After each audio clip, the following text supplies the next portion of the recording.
दोस्तों नमस्कार। मैं जब भी कभी भी आपके समक्ष आता हूँ तो आसामीज लैंग्वेज को लेके आता हूँ। आज पहली दफ़ा मैंने हिंदी लैंग्वेज चुना और मामला जब बिहार का है तो इसलिए मैंने हिंदी चुनना मुनासिब समझा। मेरे से कुछ गलती हो सकती है, क्षमा कर दीजिएगा। पहला बात है दोस्तों, देखिए 6 अक्टूबर को Gyanesh Kumar ji chief election commission of India ने एक प्रेस वार्ता की और बिहार चुनाव घोषित किया। 2 चरणों में मतदान होना था, 2 चरणों में 6 तारीख और 11 तारीख को। उस 6 अक्टूबर को उन्होंने घोषणा करते हुए उस प्रेस कॉन्फ्रेंस से कहा था कि बिहार में टोटल 7 करोड़ 42 लाख मतदाता है। 2 चरण का चुनाव खत्म होने का बाद इलेक्शन कमीशन ऑफ इंडिया का जो प्रेस रिलीज था, जो डाटा उन्होंने जारी की, उसमें लगभग 7 करोड़ 45 लाख 26,858 मतदाताओं ने वोटिंग किया।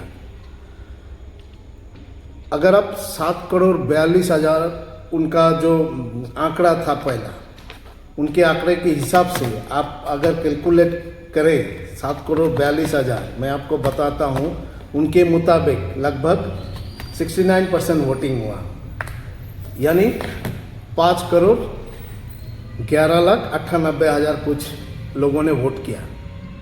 लेकिन वोटिंग कितना दिखाया गया? 7 करोड़ 45 लाख 26,858, मतलब लगभग 2 करोड़ 33 लाख से भी ज़्यादा लोगों को दिखाया गया।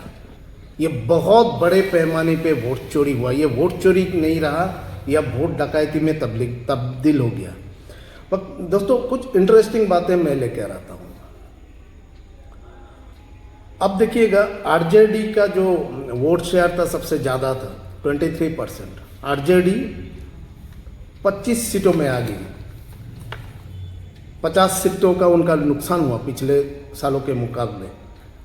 बीजेपी को 20% वोट मिली, उनको 89 सीटें मिली, 89 सीट उनको मिली।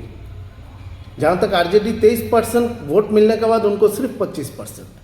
फिर आता हूँ मैं कांग्रेस को कितना मिला? 8.6% वोट शेयर। कांग्रेस को सीट कितना मिला? सिर्फ 6। वहीं आप एलजेपी पे जाओ, एलजेपी को मिला कितना? 5.1%। सीट कितना मिला? 19। कांग्रेस को कितना मिला था? 8.6। अब देखिए, मामला सिर्फ ये ना, आप अगर एलजेपी का पिछले 4 चुनाव देखें, एलजेपी 2010 में 6.71% वोट मिला था, उनको 3 सीटें मिली थी।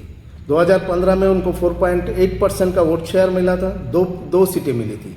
2020 में उनको 5.6% वोट शेयर मिला था, 1 सीटें मिली थी।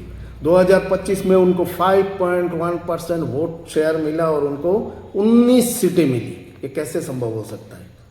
देखिए दोस्तों, और इन जितने भी ये एनडीए के जितने भी दल है, बीजेपी हो, जेडीयू हो, एलजेपी हो, हम हो, इन सब का स्ट्राइक रेट 90% या उससे ऊपर है, जो बिहार में कभी भी नहीं हुआ। और मेरा मानो तो ये मतलब देश में कभी हुआ ही नहीं। और अगर गवर्नमेंट का अगर कंटिन्यू कभी, एक बार दिल्ली में हुआ था जो अरविंद केजरीवाल जी को मिला था 67 वोट 70 में से, वो उनका वो नया था उस टाइम, जब पार्टी नया सिरे से इलेक्शन खेली, एक वातावरण उन्होंने तैयार की थी। लेकिन इतने साल सरकार में रहने के बाद ये कभी भी नहीं हुआ। खैर, आपको और एक मैं इंटरेस्टिंग बात बताता हूँ। इंटरेस्टिंग बात क्या है? राउंड 20-21 राउंड तक तेजस्वी यादव जी लगभग 11,265 मतों से पीछे थे। अचानक 22 राउंड में, अगले ही राउंड में वो 8,500 मतों से आगे चल गए। अब देखिए 11,000, आपको मैं अगर कैलकुलेशन करके बताता हूँ, 11,265 मत पीछे थे और अगले ही राउंड में 8,500 मतों से आगे चल गए, लगभग 20,000 19,765 इतना मतों से एक राउंड में। ये कैसे संभव होता है। फिर आपको मैं ले आता हूँ मॉडल कोड ऑफ कंडक्ट के बारे में। उसमें कहा गया था कि अब दिबांग बोल के एक रिपोर्टर है और अब चौधरी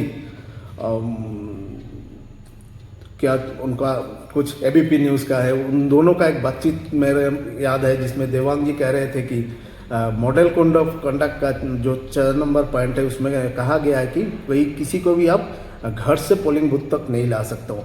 वेयरएज हमने बहुत सारे ऐसे वीडियो देखा सोशल मीडिया पे जहाँ आपको करनाल से या गुरुग्राम से ट्रेन में भर भर के आदमी लाए गए हैं बिहार, और वो बाकायदा वो लोग कह रहे थे कि ये टिकट हम लोगों को बीजेपी की तरफ से दिया गया है। तो और एक बात जो बिहार में एसआईआर हुआ, एसआईआर का बारे में कहना चाहता हूँ। एसआईआर में लगभग 65 लाख आदमियों का नाम कट गया, लेकिन 65 लाख अगर आप 243 से डिवाइड करके देखें तो लगभग 27,000 के आसपास लोगों का नाम हर एक समष्टि में एवरेज कटा गया है। और जो 21 लाख नाम जो जोड़े गए हैं, ना तो चुनाव आयोग का पास 65 लाख किसके नाम काटे गए हैं उनका लिस्ट है, ना वो दे रहे हैं, ना 21 लाख किसको वो जोड़े हैं, ना वो लिस्ट दे रहे हैं। और एसआईआर का एम क्या था? एसआईआर का एम था जो इलीगल माइग्रेंट्स है, जो नेपाल से, बांग्लादेश से या म्यांमार से आके बस गए थे, उनको निकालना। लेकिन मैं आपको जानकारी दे दूं, एक भी इलीगल माइग्रेंट्स नहीं मिला, एक भी नहीं मिला। तो आप समझ सकते हो कि राहुल गांधी जी ने पिछले बार जो वोट चोरी का मामला जो उन्होंने मतलब कह रहे थे, और वोट चोरी, ये अब वोट चोरी में सीमित नहीं रहेगा, ये वोट डकैती में मतलब तब्दील हो चुका है। और ये बिहार में मैंने कई सारा सोशल मीडिया पोस्ट में भी देखे हैं कि ये असली जनादेश नहीं है, ये एक्चुअली ज्ञानादेश है। और मेरे मानो तो मैं उनसे सहमत हूँ जिन्होंने ये लिखे थे कि ये असली जनादेश नहीं है, एक ज्ञानादेश है। दोस्तों नमस्ते, पहली दफ़ा मैंने हिंदी में आपका पास आया हूँ, आपके समक्ष आया हूँ। आपसे मेरे से इनमें से अगर मुझे कहीं कुछ गलती हो जाए तो मुझे माफ़ कर दीजिएगा। नमस्ते दोस्तों।